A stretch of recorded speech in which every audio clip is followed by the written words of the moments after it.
contribuyentes y cuál es el impacto económico, cuál es la situación en la que se encuentran desde un punto de vista económico y político, otros déficits comerciales, antiguamente cuando había guerra comercial, qué pasaba, cuáles son las previsiones de crecimiento económico, cuánta presión pueden ejercer cada uno de los países en función de cómo está el déficit comercial. Hablaremos también de cómo puede controlar la divisa China de manera que podría también presionar a Estados Unidos a través de una devaluación del yuan, cómo también podría utilizar China su posición dominante en deuda soberana en Estados Unidos, cómo afecta la curva de tipos de venta de esos bonos soberanos si lo llevase a cabo, el riesgo de inversión de la curva, cómo funciona la economía desde hace tiempo. Ahí veríais un pequeño ejemplo de la evolución tanto en ciclos económicos expansivos,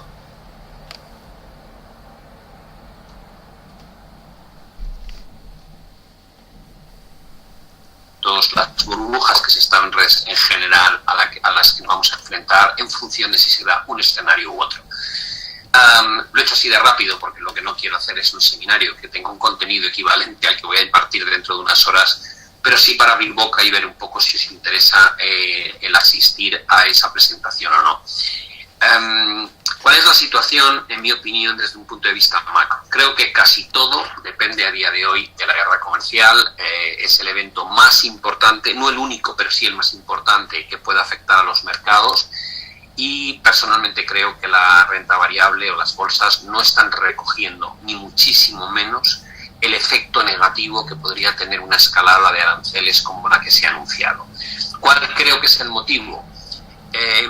A ese seminario podéis acceder dentro de Método Trading, está ya metido el enlace.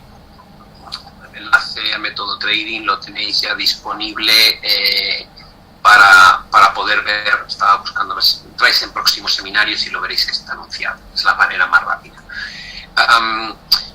Como digo, no es el único problema, no está bien descontado, y creo que la razón es que hay una reunión a finales de junio por parte del G20, y si os acordáis, en Argentina el año pasado, en diciembre, fue precisamente en la reunión del G20 donde Donald Trump y Xi Jinping tomaron la decisión de entrar en una negociación para intentar eliminar los aranceles.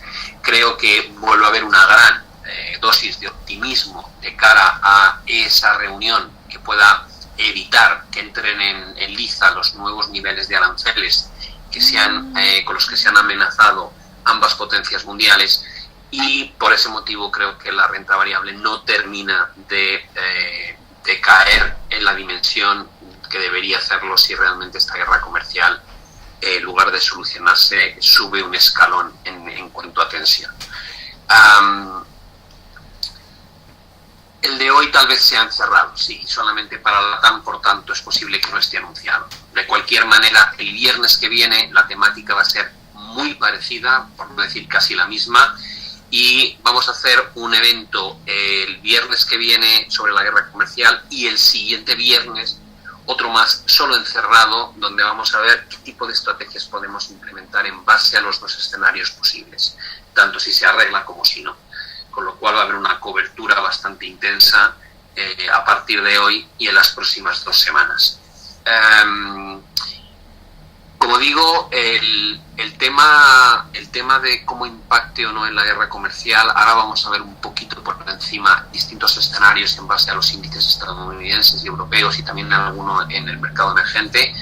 Y creo que sería absurdo no hablar de 2 cosas más que son importantes.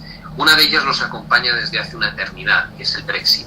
Como todos sabéis, llevan semanas reunidos el Partido Conservador y el Partido Laborista en Reino Unido con el fin de presentar una propuesta al Parlamento que tenga visos de ser aprobada y, por tanto, desbloquear la situación del Brexit actual.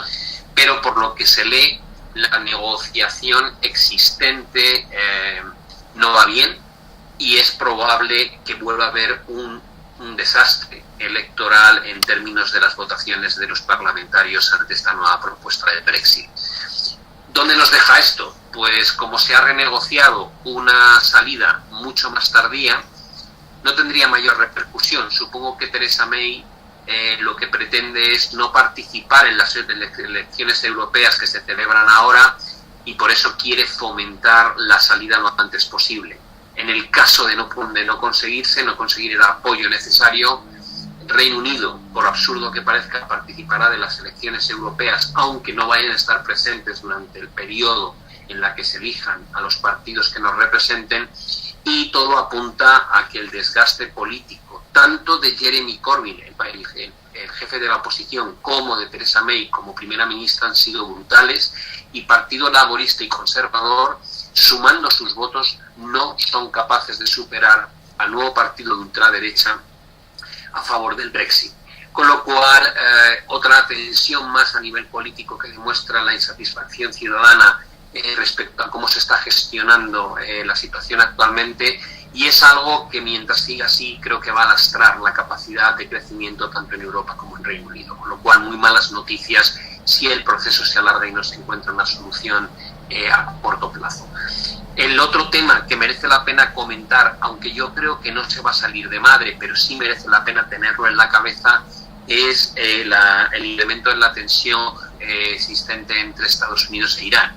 Todos sabéis, tenéis un vídeo en Método Trading que colgué hace unos días explicando cómo había sido la cronología de escalada de tensión desde que Estados Unidos decidió abandonar el pacto que se había firmado en 2015 entre Irán y las 6 principales potencias del mundo, cómo Estados Unidos se marcha porque no se respetan 3 cláusulas que quiere incorporar a dicho acuerdo, cómo Europa se mantiene dentro de dicho acuerdo durante varios meses, intenta evitar las sanciones que Estados Unidos está imponiendo a otros países que sigan negociando con Irán, especialmente comprando el crudo que procede de los campos iraníes, cómo acaba también por vencer la exención de sanciones que aplicaba Estados Unidos a 8 países que habían contado con esa prórroga especial, y a partir de aquí las amenazas de Irán de salirse del acuerdo, volver al programa de enriquecimiento de uranio, lo cual pone toda la amenaza sobre la fabricación de armas nucleares,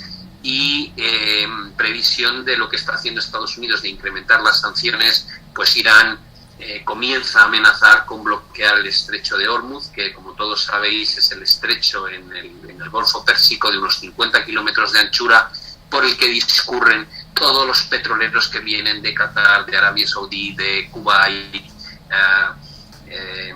de propio Irán, Irak.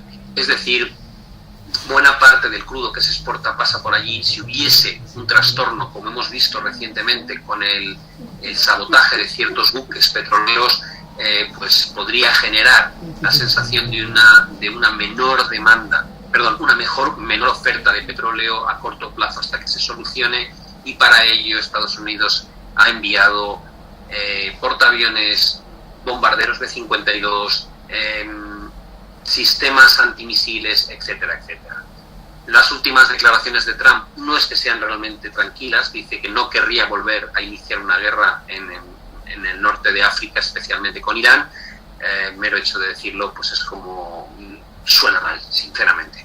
Con lo cual, bloque de tensión interesante por el lado de Oriente Próximo, bloque de tensión existente en Europa en torno al Brexit, bloque de tensión existente en torno a la guerra comercial entre las 2 mayores potencias económicas del mundo. Todo esto va a tener repercusiones sí o sí, positivas o negativas. Si se solucionan los problemas, lógicamente las repercusiones serán positivas. Si por el contrario los problemas se vuelven más duros, la repercusión debería ser claramente negativa. En junio tenemos la reunión del Banco Central Europeo, el día 6, y el día 19, si no me equivoco, la reunión de la Reserva Federal. Ambas reuniones van a ser cruciales. ¿Por qué motivo? Porque de la misma manera que yo y todos vosotros estamos mirando estos conflictos que han surgido y cómo evoluciona el crecimiento en todas las áreas geográficas importantes, lo mismo hacen los bancos centrales. De cara a esa reunión en junio, la sensación que tengamos en torno a la guerra comercial puede impactar de forma importante en los mensajes que lancen tanto Draghi como Jerome Powell. El mercado que descuenta, por el lado del Banco Central Europeo, poco. Tenemos los tipos al 0%, poco más podemos hacer. Se ha anunciado un programa de TLTROs que empezará a entrar en vigor en septiembre de este año, mediante los cuales el Banco Central Europeo va a conceder préstamos a tipos muy bajos a la banca, por debajo del precio de mercado, para evitar estrangulamientos en el sistema financiero que puedan provocar tensiones en los distintos activos. ¿Podría volver a hacer QE? No parece que tenga sentido, al menos no de momento. ¿Cuál es la realidad económica en Europa? Se ha estabilizado. La realidad es que hemos conseguido estabilizar el crecimiento en torno a 1,2 a nivel agregado, lo cual no está mal porque veníamos bajando de forma sistemática desde enero de 2018, lo cual el hecho de que no haya empeorado más está bien, pero seguimos teniendo unas tasas de crecimiento realmente paupérrimas. ¿Qué pasa con la inflación? La inflación repuntó ligeramente en las últimas semanas, pero no a nivel subyacente, que es lo que extrae alimentos y energía. Por tanto, inflación muy lejos del objetivo del Banco Central Europeo, crecimiento estabilizado en zonas muy bajas, muy lejanos a los 2,5-2,6% que teníamos a finales de 2017, y conflicto con Reino Unido bastante estancado a día de hoy. La situación en Estados Unidos, el crecimiento en el primer trimestre fue buenísimo, la inflación no está dando problemas, las últimas lecturas de inflación han sido ligeramente a la baja. Es cierto que la inflación general está en el 2%, que es el objetivo que tiene la FED, pero las otras medidas que utiliza la Reserva Federal, como el PCE, están por debajo de esa cota. Eso deja una situación relativamente cómoda a la Reserva Federal, no tiene presiones de inflación al alza a la vista, crecimientos sólidos, tasas de desempleo perfectas. Una nota: cuando uno rasca un poco en el dato del PIB que se publicó en el primer trimestre de Estados Unidos, lo que descubre es que ha habido un incremento brutal de inventarios. ¿Por qué motivo? Probablemente anticipando el riesgo de que la guerra comercial se volviese más cruenta. Es decir, que parte de ese crecimiento extra que hemos visto tendrá un efecto negativo en el segundo trimestre, probablemente porque lo que se ha hecho es anticipar parte de las compras que había que hacer antes de que se pusiesen en marcha los aranceles. Algo similar podríamos haber visto en el PIB de Reino Unido, cuando subió de 1,4 a 1,8 en el último dato, en previsión de una mala salida por parte del Reino Unido de la Unión Europea. Por tanto, creo que hay que esperar a ver el siguiente dato de crecimiento para tener constancia si realmente la mejora es algo en la que podamos confiar, o si ha sido un evento que ha estado muy dañado o cambiado por el miedo a posibles aranceles más altos o posibles salidas de Reino Unido de forma desordenada de Europa. Situación en China. China tiene un crecimiento económico envidiable todavía para todas las economías desarrolladas. Estamos hablando de crecimientos en 6,2, 6,4%, pero lo cierto es que son las tasas más bajas a las que crece desde hace 3 décadas. Por tanto, la preocupación de China es que la desaceleración económica que lleva viviendo desde hace mucho tiempo sigue ahí, pese a la implementación de medidas de estímulo. Probablemente para que surtan efecto estas medidas de estímulo hay que esperar varios meses, con lo cual es normal que todavía no se esté viendo. El principal riesgo, que a pesar de las medidas de estímulo que está lanzando China, si Donald Trump cumple con las amenazas de incrementar los aranceles, el efecto negativo de los aranceles sea claramente mayor que el efecto positivo de las medidas de estímulo. En este momento estamos básicamente... no estoy mostrando ninguna presentación, está la pantalla de XStation puesta simplemente, ¿de acuerdo? La pregunta que me estáis haciendo, pues si estaba mostrando algo. Estoy simplemente hablando. Y esta ponencia quedará grabada, sí, efectivamente, quedará grabada. Más de lo mismo. Vamos a ver cómo ha reaccionado el mercado y así vamos avanzando en nuestro análisis. Aquí tengo las bolsas estadounidenses. Dices, bueno, ¿ha tenido un impacto negativo lo que ha ocurrido recientemente en el Dow Jones? Sí, evidentemente. Hemos visto una caída desde la cota de cercana a máximos hasta esta punta de aquí. ¿Nos hemos frenado en una zona de soporte relevante? Sí, efectivamente, una zona de soporte muy significativa. ¿Qué es lo que ahora mismo plantea problemas para el Dow Jones? Volver a romper esta cota. Creo que romper ahí arriba no va a ser fácil. ¿Cuál es el riesgo que se presume? Que si no rompe ahí y vuelve a caer, a ver si no acaba construyendo un hombro cabeza a hombro. Ese sería el escenario más feo. ¿Tendría repercusiones ¿Brutales a la baja? No. Tendría repercusiones de proyectar esto hacia abajo, lo cual nos llevaría a retestear la siguiente gran zona de soporte y en torno al 50% de corrección. En términos de indicadores como estocástico MACD, ¿qué sensación hay? Estocástico ya está generando las primeras señales positivas. A nivel de MACD todavía es un poco pronto. Y dices, bueno, con estas señales, ¿crees que es razonable que el mercado pueda atravesar un escenario como este que has pintado? Sí, porque cuando nos vamos a un gráfico semanal, lo que descubrimos es algo muy distinto. Divergencias latentes en MACD, en histograma de MACD, cortes en MACD y cortes en estocástico arriba del todo. Es decir, la visión semanal, la que se debería desarrollar a lo largo de las próximas semanas, no pinta nada bien. La visión a corto plazo podría generar cierta mejora. ¿Hasta dónde? Yo creo que este es el primer punto que debemos vigilar. ¿Es esta situación similar en otros índices? Creo que sí. Aquí tenemos el Nasdaq. El Nasdaq también se ha frenado en la primera gran zona de soporte. Tengo señales parecidas en estocástico, también parecidas en el resto de indicadores. Aquí parece un poco pronto para ser positivo. Aquí hay una señal de estabilización. La pregunta es si esto permitirá al Nasdaq alcanzar esa cota y si a partir de ahí volveremos a ver nuevas presiones bajistas. De cualquier manera, mientras no se pierda la zona del entorno de los 7.130, 7.140, parece muy pronto para hablar de proyecciones hacia niveles más bajos. Aún así, si nos vamos a un gráfico semanal, lo que nos encontramos no es bonito.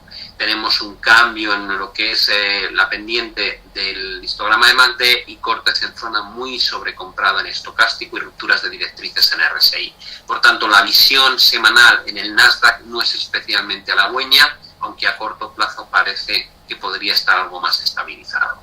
Si nos vamos al Russell 2000, el índice de pequeñas compañías en Estados Unidos, lo que vimos fue un intento de romper una gran zona de techos y fue un intento fallido, no hubo continuidad en la ruptura y a partir de ahí una pequeña corrección. La corrección ni siquiera ha alcanzado la primera zona de soporte importante y en términos de indicadores todo pinta mal. Tanto las directrices en RSI como los cortes en estocástico, los cortes en MACD siguen abiertos a la baja. Si me voy a un gráfico semanal, tampoco me gusta nada lo que veo. Divergencias muy notables en términos de histograma de MACD, también tengo divergencias muy notables en términos de estocástico y ruptura de directrices en RSI. No pinta para nada bien el índice de small caps en Estados Unidos en este momento. Si me voy al SP500, el SP500, que es el índice sobre el cual yo hago la visión semanal de mercado todos los lunes, comentábamos la importancia de la cota 2800, que desde aquí podía producirse una recuperación, era lo más razonable y solo si perdía esta cota nos deberíamos fijar en el siguiente objetivo aquí abajo. ¿Puede estar desarrollando algún tipo de patrón hombro-cabeza-hombro? No lo sé. La cuestión es que por debajo de los 2800 puntos creo que tiene todo el sentido del mundo plantear visitas a la cota de los 2700, donde se encuentra el 38,2% de corrección de Fibonacci de toda la subida previa. Mientras no rompa 2800, el rango en el que nos encontramos es este. Con lo cual, habría que estar muy atento a esa zona de máximos histórica anterior, que podría ser lo que represente el techo más probable de momento. A nivel de indicadores, señal constructiva en estocástico, no tan constructiva en MACD, y cuando me voy a los gráficos semanales es donde surge el problema. Los cortes descendentes de estocástico arriba del todo, las divergencias en el histograma de MACD y pendientes de ver si se consolida o no un corte descendente por parte de las líneas MACD y Signal. Como veis, un entorno que no ha sido muy dañado, muy grave de momento en términos de estructuras. No se ha perdido el primer soporte importante en ninguna de las bolsas. Para mí, creo que la corrección es completamente pequeña comparativamente al riesgo, pero entiendo perfectamente que la percepción de esto se va a arreglar, sea algo que reine en la mente de los inversores. La mejor manera de ver eso, a través de la cotización de la volatilidad. Como podéis observar, la volatilidad registró un salto importante hacia la cota de 20 en pleno auge de amenazas entre China y Estados Unidos, después retornó con fuerza a esa zona pivote y de momento cotiza por encima de la zona clave. ¿Qué quiere eso decir? Que tal vez esta pequeña estructura de vuelta alcista, que no es que tenga un recorrido mayor del que ya hemos visto, pueda actuar ahora ese neckline de soporte que dé pie a nuevas hostilidades hacia arriba. Mientras no vea un movimiento sustancial de la volatilidad como el que ocurrió a finales del año pasado o a principios de 2018, creo que es muy pronto para plantear que el mercado ya se ha posicionado defensivo y que por tanto la capacidad de caída de las bolsas es pequeña. Tal y como cotiza la volatilidad, sigo pensando que el daño principal aún no lo hemos visto en el caso de que la guerra comercial prospere en la faceta más agresiva que hemos conocido en los últimos días.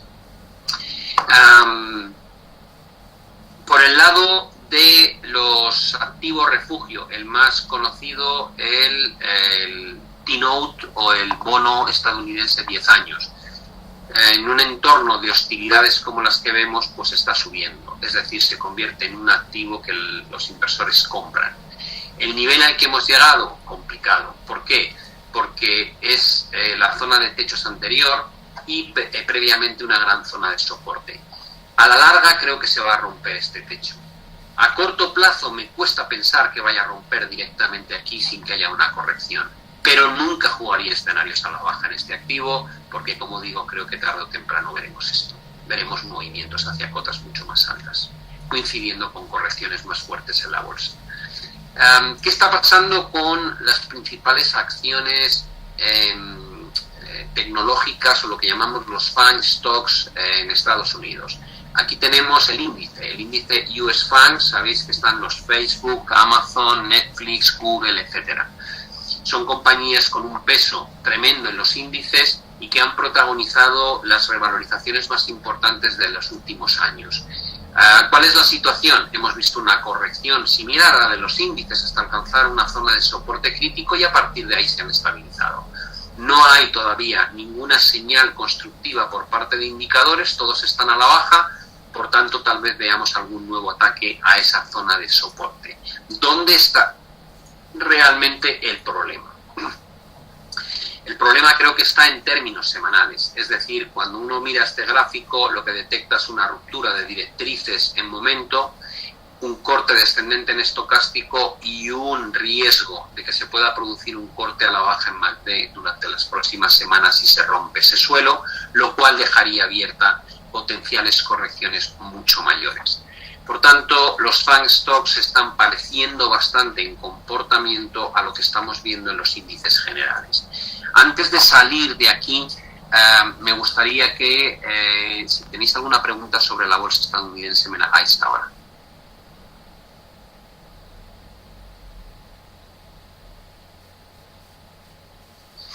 Me preguntáis si los anteriores índices parecen que tienen formaciones hombro-cabeza-hombro invertidas. ¿Como qué índice, por ejemplo? Si podéis ver el índice de transporte, lo voy a ir abriendo aquí a la derecha y ahora en cuanto lo tenga abierto os lo enseño.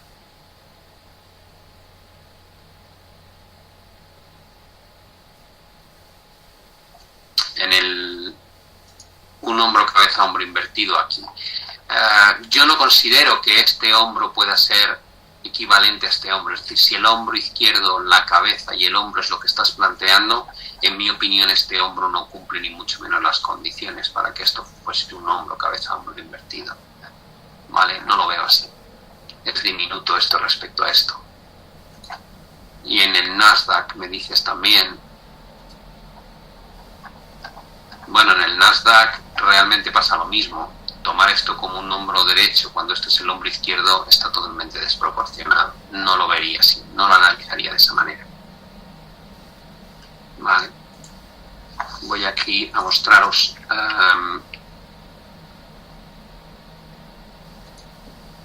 qué herramienta utilizo para analizar. Estoy utilizando la XStation 5, que es el producto que tenemos, la plataforma que tenemos de XTB. Vale, es nuestra plataforma de trading.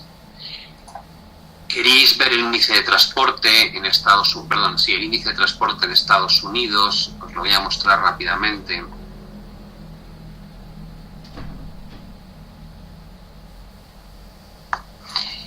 índice de transporte es este, ¿vale? Tiene activado un doble techo con un objetivo que no se ha cumplido, y lo que vemos aquí es básicamente la ruptura de una gran estructura que nace justo al final de la crisis 2008, nace con este mínimo y tiene 1, 2, 3, 4 puntos de apoyo, tira, rompe, y parece que estamos haciendo pullbacks a esa directriz. Por el lado negativo, tenemos divergencias desarrollándose en estocástico, tenemos rechazos de directrices en RSI. Por tanto, el escenario desde el punto de vista del índice de transporte no es especialmente halagüeño tampoco. ¿Vale? Vamos con el bloque europeo, las bolsas en Europa.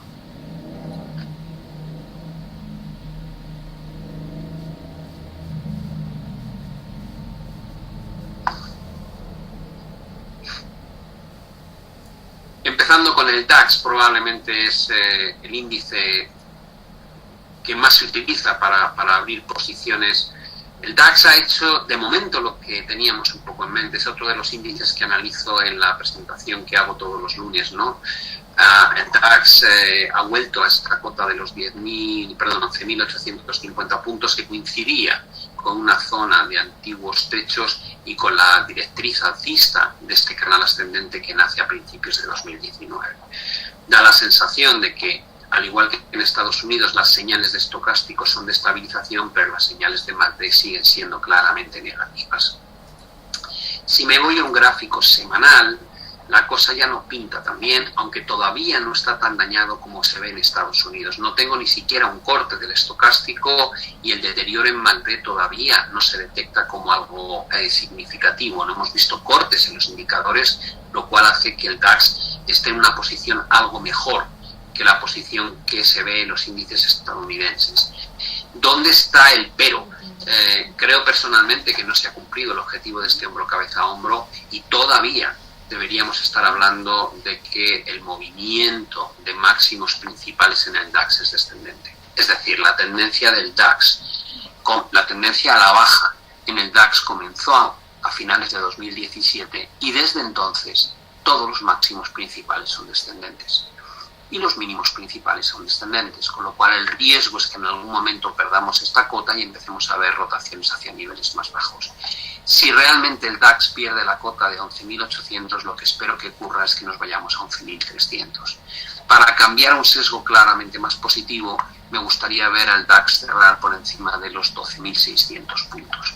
Ese sería un poco el rango en el que nos estamos moviendo y donde se ha producido la última reacción de impulso alcista. Si me voy al IBEX, lo que me encuentro es algo similar. Nuestro objetivo era la cota de los 9.100 puntos. Como veis, ahí se perfora momentáneamente esa zona de mínimos anterior, pero de momento estamos respetando básicamente esta cota. ¿Dónde está el problema en el IBEX? El problema en el IBEX está en la tendencia estructural. El IBEX marcó su máximo a finales de 2016 y desde entonces lo único que hace es concatenar máximos decrecientes una y otra vez. El último ataque a esa directriz bajista se produjo aquí y se ha saldado con una ruptura de soporte, con una ruptura de directrices ascendentes y un ataque al primer nivel de suelos. Si perdemos los 9.070 puntos de forma más clara, probablemente veremos un ataque hacia los 8.800, 8.880, donde se encuentra el último soporte antes del mínimo que alcanzamos durante la venta masiva que hubo a finales del año pasado. Con lo cual, como veis, el entorno del IBEX y del DAX son todavía bajistas, mucho mejor el panorama que se percibe en el DAX que en el IBEX, pero habría que estar muy atentos a esos soportes que hemos mencionado, teniendo en cuenta cómo cotizan los semanales. Si nos vamos a Eurostoxx 50, esta es la situación en términos tendenciales. Como podéis observar, la tendencia, aquí lo vais a ver mejor, dejadme que os lo muestre de esta manera, se va a entender mucho más rápido.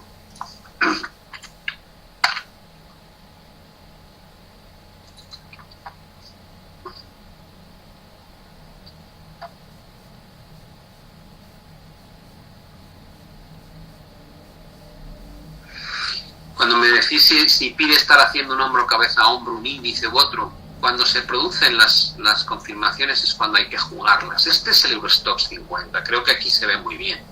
¿Dónde está la tendencia bajista del Eurostoxx 50? Comienza en el año 99 y desde el año 99 tenemos máximos decrecientes. Es cierto que desde el año 2009 teníamos una secuencia de mínimos crecientes, lo cual estaba muy bien, porque dejaba el entorno en una especie de consolidación triangular. ¿Qué es lo que ha ocurrido?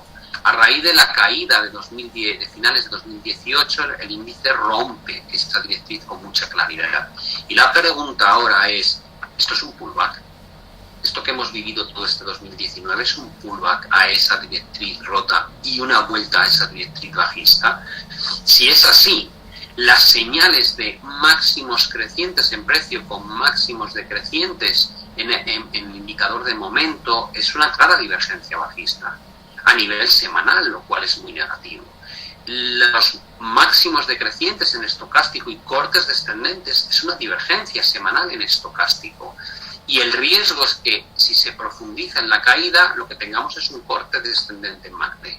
Por tanto, el entorno para el Eurostoxx 50 desde una perspectiva semanal no es nada positivo, es todo lo contrario. Y entonces, bueno, si miro el comportamiento del DAX en este análisis que has hecho, con un gráfico de más largo plazo como es este, la estructura hombro-cabeza-hombro, la directriz que hemos pintado anteriormente, el nivel crítico en la cota de los 11.850 puntos y el riesgo de que si perdemos esta zona tengamos desarrollos hacia niveles claramente más bajos, porque se confirmarían estas señales negativas que veis. Corte de estocástico, posible corte de MACD y ruptura de directrices en momento. Con lo cual el DAX todavía no muestra una mala predisposición, pero hay que estar muy atentos a esos soportes. A partir de ahí podríamos mirar cualquier índice.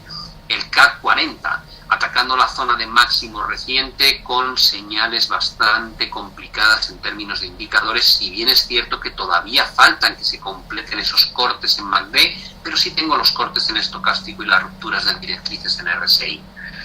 Si me voy al índice FTSE MIB en Italia, lo que descubro es que ha recuperado mucho en 2019, pero se ha enfrentado a su primer gran techo y no ha podido. A partir de ahí, ¿qué pasa? Pues que tengo señales malas en términos de RSI, en términos de estocástico, y me preocupa un potencial corte en MACD. ¿Por qué? Porque si se activan todas estas señales, nos podría estar avisando de una nueva rotación. ¿Hacia dónde? Hacia la directriz alcista que nace en 2012. Es decir, este podría ser el objetivo del índice italiano.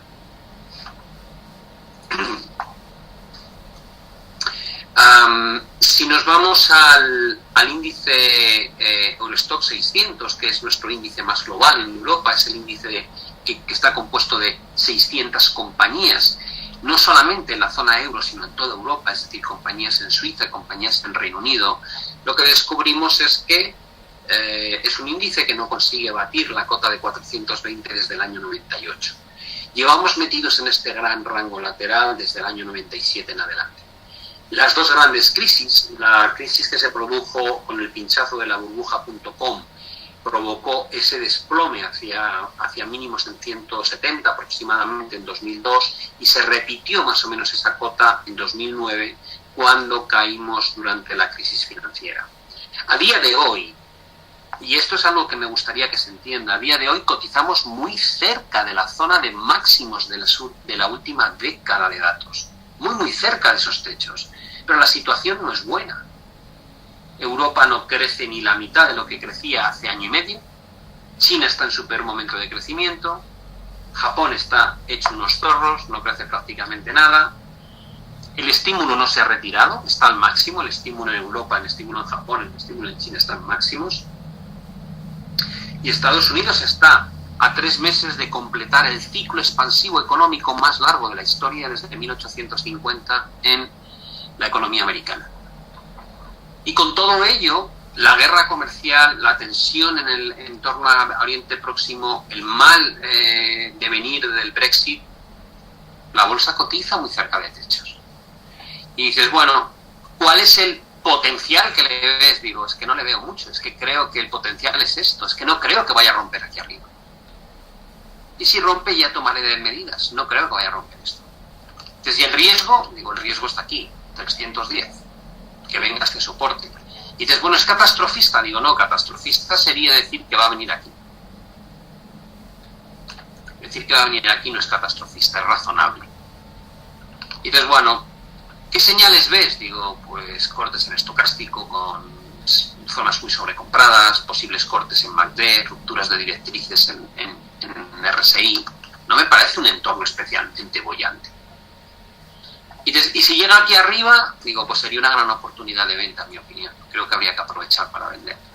¿Cuál es la última directriz? La que se formó en 2015, digo, esta, la roja, con 1, 2, 3, 4, 5, 6, 7 y 8 puntos. Esa es la que nos rompe, desde el año 2015. La pregunta es, ¿y lo va a romper ahora con Europa creciendo solo al 1,2% en lugar de cuando crecía al 2,7 o al 2,6? Digo, no parece que tenga mucho sentido, ¿no? Todo puede pasar, pero no parece que tenga mucho sentido. Con lo cual, cuando hacemos ese análisis de lo que es zona euro y zona no euro, ahí podríamos incluir a Suiza, y en caso de Suiza dices, ¿dónde cotiza? Digo, pues cotiza en una zona de máximos estructurales desde el año 2006. Y dices, y a nivel de indicadores, da la sensación de que va a romper. Digo, no, hay divergencias en estocástico, semanales. Y mirad lo que está haciendo esto y esto, no da la sensación de que este sea un entorno propicio para una ruptura al alza. De hecho, podría ser un pullback a la directriz rota. No parece que sea el índice que tampoco hay que comprar. Con lo cual, la visión semanal, al margen de lo que pasa en el día a día, la visión semanal en Europa y la visión semanal en Estados Unidos no parece acompañar demasiado bien a un entorno especialmente alcista, ¿vale? Y como veis, cotizamos mucho más cerca de los techos o de los rangos superiores que de los rangos inferiores, pese a la creciente inestabilidad que se ha vivido a nivel geopolítico en distintas áreas. Si nos vamos, ya que hemos repasado Europa a través del programa de Metastock que tengo yo, si nos vamos a emergentes, por hacer un análisis completo,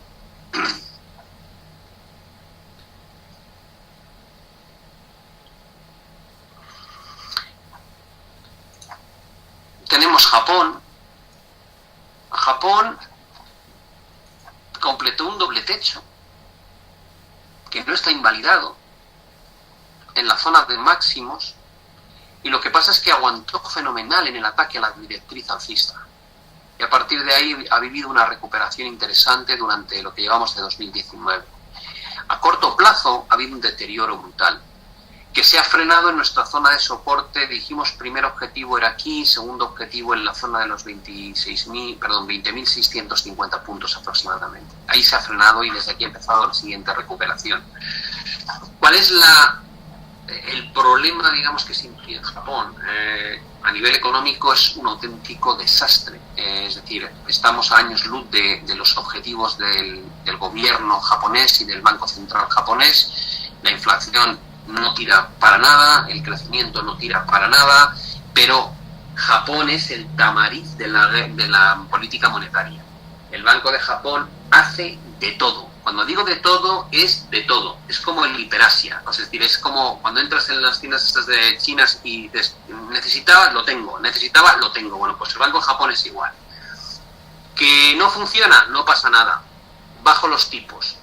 ¿A dónde? Al cero.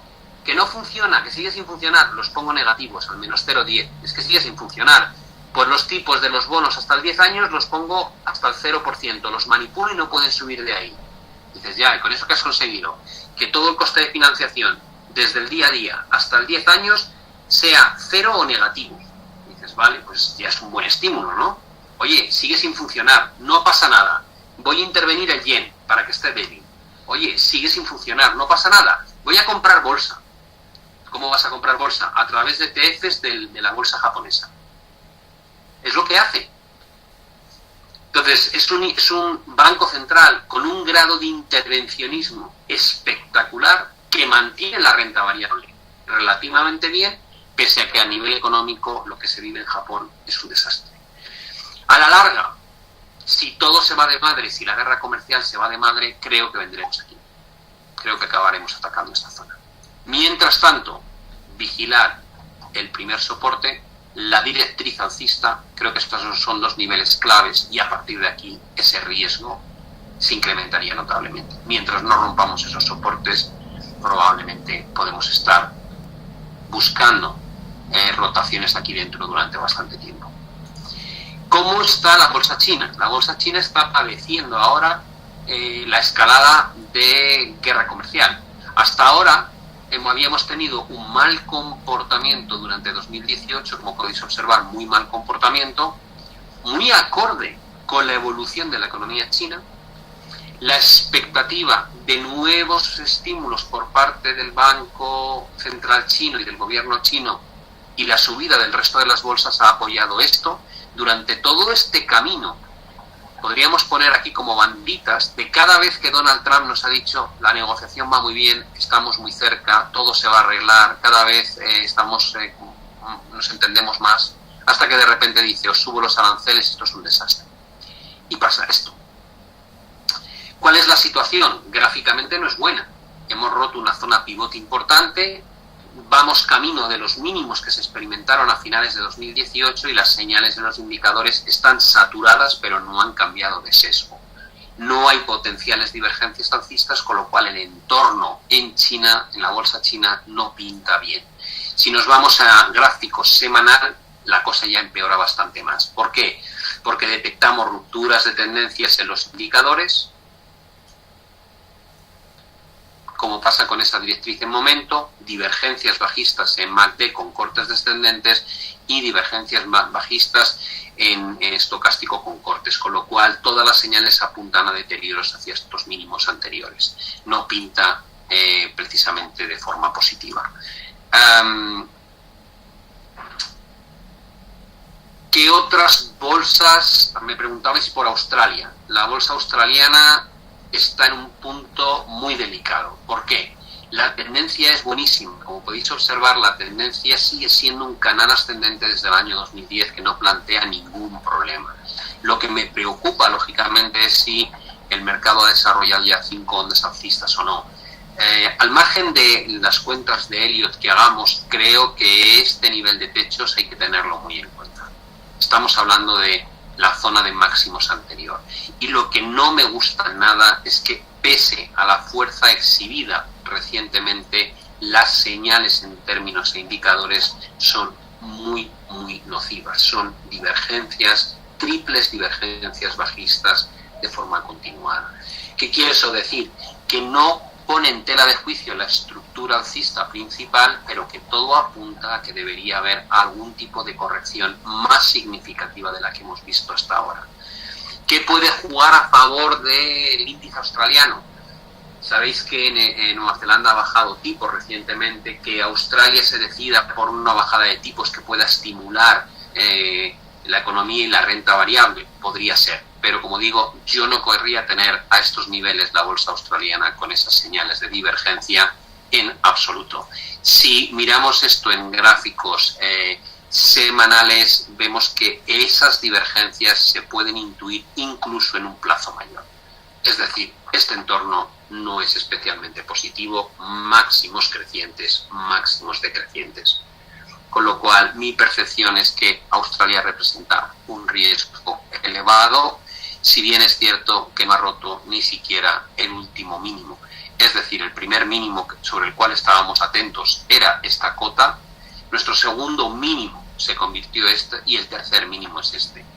Cuando empecemos a cambiar el sesgo de mínimos y máximos crecientes por mínimos y máximos decrecientes, será mucho más obvia la señal negativa, pero también será mucho más tardía. Como digo yo aquí, si estuviese largo estaría cerrando mis posiciones. ¿Queréis que hable también de Hong Kong? Aquí veis el comportamiento de la bolsa de Hong Kong. Intentó retomar esa gran zona de antiguos mínimos, lo podemos pintar más o menos agresivo. Realmente no consiguió consolidar por encima de esta antigua cota de antiguos suelos y a partir de ahí se ha producido un rechazo. Podríamos decir que además es un pullback a la directriz alcista rota. Bueno, podríamos plantearlo así si queremos. ¿Cuál es la sensación? A corto plazo, que se ha iniciado un movimiento a la baja que todavía no ha encontrado un suelo. En términos de indicadores, aquí no tengo puestos más que este indicador de RSI. Si pusiésemos un MACD, veremos que hay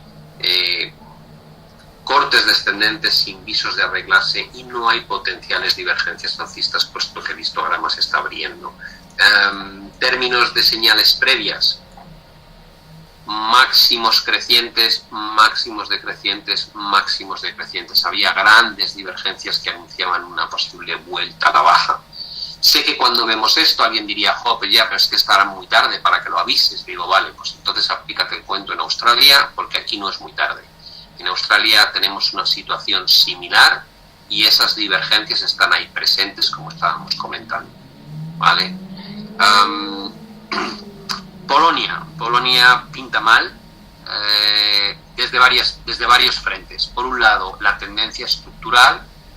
En Polonia vemos que todo el movimiento desde el año 2009, pese a que ha habido una gran recuperación en las bolsas a nivel mundial, Polonia sigue exhibiendo máximos y mínimos decrecientes, con lo cual la situación no es buena.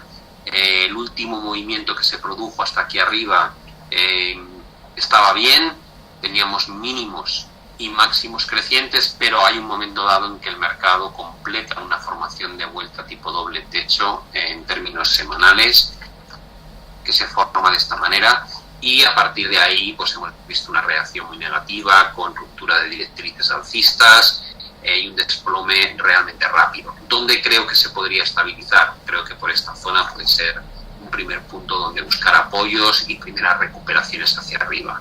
Pero el entorno, teniendo una tendencia a la baja y rompiendo la directriz al alza, completando un doble techo, no es especialmente bueno.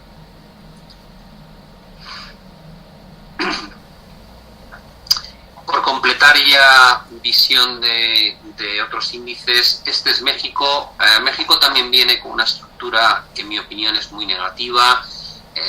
Ha desarrollado una formación de vuelta inmensa, tipo doble techo aquí. Esto que hemos vivido a lo largo de 2019 puede ser un pullback tipo cuña. Voy a pintar para que lo veáis, que se haya desarrollado una cuña que haga un pullback extenso a ese doble techo, pero lo que nos quedaría por delante es este riesgo, ¿vale? Básicamente, ese riesgo implicaría venirnos a atacar esa zona. En términos de indicadores, cortes descendentes en MACDs, no hay una situación extremadamente sobrevendida en RSI. Lo que pasa es que estamos en la parte de abajo de la estructura en cuña que acabo de comentar, lo cual hace posible que aquí haya algún tipo de recuperación momentánea. A más largo plazo, ¿cuál es la situación? Toda la cuña está permitiendo que la sobreventa extrema, daos cuenta que la caída de México de finales del año pasado fue espectacular, se fueron los indicadores a zonas extremadamente sobrevendidas, y toda esta recuperación está permitiendo que la sobreventa extrema se limpie. Todavía no tenemos cortes descendentes a la baja, lo único que empezamos a percibir es el riesgo de ataques a esa directriz en RSI. Con lo cual, como digo, no es descartable que México mejore a corto plazo. Esto se extendería hacia arriba un poco más y a partir de ahí habrá que estar muy atento a esta posibilidad, que se rompa la cuña y entonces tengamos un nuevo proceso de venta intenso a la baja. Pero a corto plazo está en un buen soporte. Caso de Rusia, completó una estructura triangular que le daba un objetivo hacia niveles más altos, viene de haberse apoyado en una gran zona pivote que, como veis, funciona desde el año 2016. A priori, yo creo que mientras no se pierda este soporte no pinta especialmente mal. Cabe esta opción todavía, sobre todo si el petróleo sigue subiendo, aunque sea por tema de inestabilidad geopolítica. Si se pierde este suelo, evidentemente el planteamiento cambiará de forma drástica y nos empezaremos a plantear rotaciones hacia esos mínimos. ¿Vale? Brasil creo que es uno de los índices que podría hacerlo bien. Dices, bueno, ¿es pronto para comprarlo? Sí, creo que es pronto. ¿Por qué? Digo, pues porque porque entre estos máximos se formó una divergencia semanal espectacular. Pero venimos de haber roto un techo muy significativo. Se ve mejor en un diario. Si yo me voy a un diario, me encuentro con esto. Techo, techo, techo, techo, ruptura clara, y ahora estamos volviendo a ese suelo. Coincide con un 38,50 de corrección de todo el movimiento alcista previo, de toda esta subida. Creo que aquí puede merecer la pena intentarlo. ¿Por qué? Porque la tendencia es claramente alcista. Entonces, bueno, intentaría capturarlo lo más cerca de este suelo. ¿Por qué? Porque me gustaría tener mi stop aquí, jugarme esto. Y dices, bueno, ¿y qué objetivo tendrías luego? Pues básicamente una rotación para arriba de la parte alta del canal. Esa sería la idea. Pero hay que trabajar la idea, hay que estar muy pendiente del ataque aquí abajo, si surge algún tipo de señal a nivel intraday, alguna vela envolvente, algún martillo, algo que nos indique que efectivamente este final de corrección muere por aquí, y a partir de ahí ver procesos al alza adicionales. Como veis, Brasil y México tienen un cierto soporte cercano. No querría estar en el índice australiano, no quiero tocar los índices en China. Japón está más bien neutral después de haber caído bastante, pero todavía no ha roto su directriz alcista principal. En Estados Unidos, a nivel diario no pinta tan mal. Acabamos de rebotar en el 2800 del S&P 500, en el soporte del Dow Jones, en el soporte de los US Funds, pero a nivel semanal no pinta nada bien. La tensión en cotizada en el índice de volatilidad es muy muy bajo para todo lo que está pasando, lo cual demuestra que hay mucho convencimiento de que esto se va a arreglar. Y en Europa hemos visto cómo se han alcanzado soportes importantes en el IBEX, cómo se han alcanzado soportes relevantes en el DAX, pero las señales semanales no son buenas. Estamos muy cerca de la zona de máximos, con 1000 problemas sobre la mesa y un deterioro de crecimiento económico bastante palpable, tanto en Japón como en China y como en Europa. Con lo cual, mi recomendación sería lo mismo que os comento en la visión semanal. Se pueden jugar hacia arriba y hacia abajo, sobre todo cuando trabajamos en gráficos intraday o en espacios temporales cortos. No le veo ningún problema probar a comprar, incluso Brasil, como he dicho, comprar el S&P en 2800 con un stop ceñido para ver si capturo otra vez la vuelta a los máximos. Eso todo vale. Ahora bien, desde una perspectiva de medio o largo plazo, cuando hablamos de escenarios más probables para los próximos meses y no para los próximos días, da la sensación de que nos falta algo gordo hacia abajo.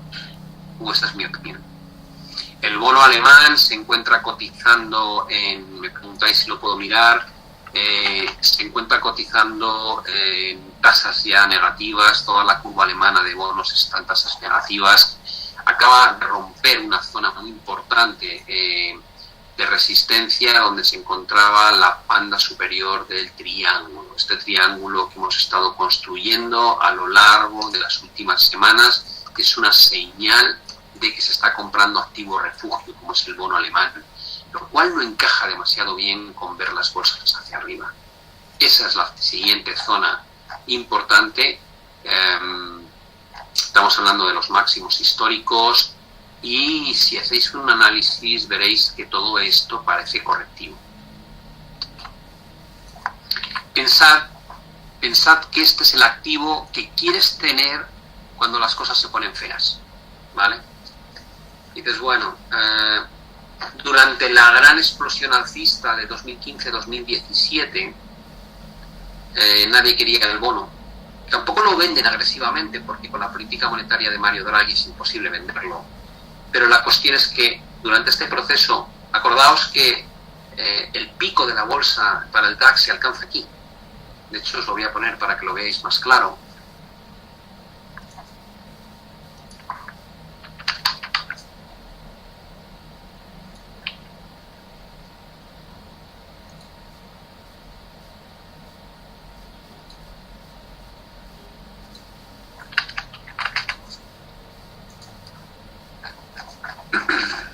aquí estamos comparando los dos activos simultáneamente. Y dices, bueno, ¿cómo pueden ser que suban los dos? Si uno es defensivo y el otro es agresivo, ¿cómo puede ser posible que los dos se comporten igual? Gracias al Banco Central. ¿Por qué? Porque lo normal es que cuando la bolsa sube, el bono baja o lo hace mal. Pero claro, lo normal también es que cuando la bolsa sube es porque el ciclo económico es fuerte y están subiendo los tipos de interés, y en lugar de eso, mientras la bolsa ha subido en Europa, lo que hemos tenido es a Mario Draghi con los tipos al 0% y comprando bonos. Y dices, ¿cómo comprando bonos? Digo, claro, a través del programa de QE. El programa de Quantitative Easing lo que hace es comprar bonos soberanos, entre ellos el Bund. Y dices, ¿compró a muchos? Pues sí, 80 billones de bonos todos los meses, luego 60 billones, luego lo redujo a 20, pero sigue comprando bonos para renovar lo que va venciendo. Y eso hace posible que tengamos las bolsas al alza y los bonos al alza por la intervención masiva de los bancos centrales. Ahora bien, la pregunta que yo me hago es si realmente el bono comienza a tirar con fuerza. Caben dos posibles explicaciones. Una, que uno cree que el riesgo en la bolsa es grande, en cuyo caso me vengo a refugiar en el activo refugio. O dos, que uno cree que la situación económica se va a tornar tan mala que el Banco Central Europeo va a empezar a comprar bonos de forma agresiva de nuevo, es decir, va a reactivar el QE. Creo que son los dos escenarios posibles. Ambos escenarios considero que son malos. Si Mario Draghi decide reactivar el QE, es porque realmente detecta un deterioro económico suficientemente grande como para que pueda representar el riesgo de una nueva recesión. Esto es el triángulo que estábamos comentando y esta es la proyección de dicho triángulo.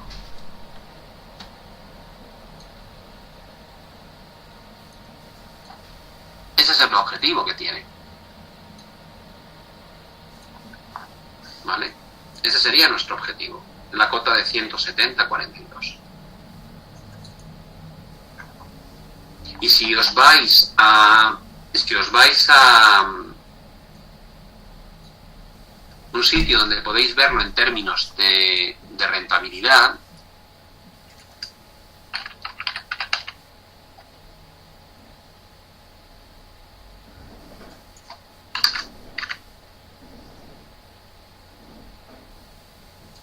no, este es el... perdón.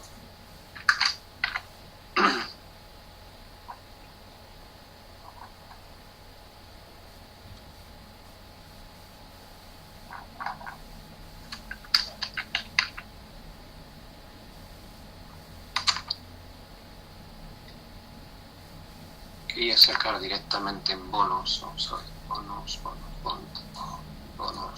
bonos.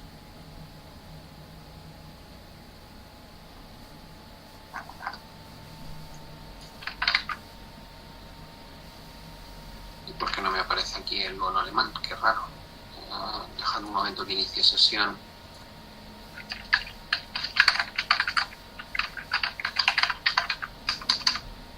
Dame un segundito, por favor. A ver si consigo arreglarlo.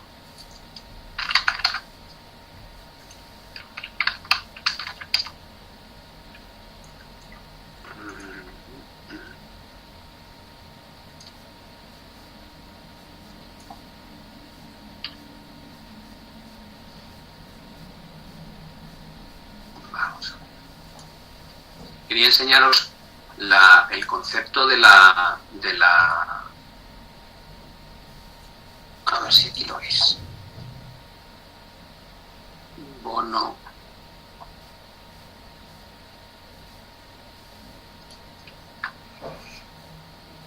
Vale. Estamos hablando de que el bono alemán tiene una rentabilidad de menos 0,11. Gracias, no me había fijado que me estabais diciendo exactamente el código. De menos 0,11. Es una pasada. El bono alemán está cotizando en rentabilidades casi tan bajas como en los mínimos de 2016. Esta es la tendencia del largo plazo.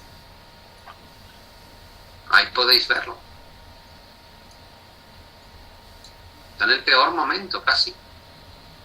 No parece muy razonable que estando el bono aquí lo que vayamos a tener es una explosión en la renta variable. No tiene mucho sentido.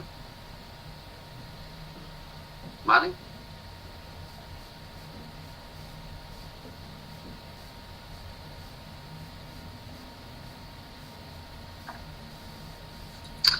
Bueno, espero que os haya quedado más o menos claro. Tenemos que cortarlo ya porque son y 42. Yo tengo que impartir seminario a través de SOS Trading a las 4 de la tarde y luego a las 5 y cuarto tengo que impartir el seminario de la guerra comercial.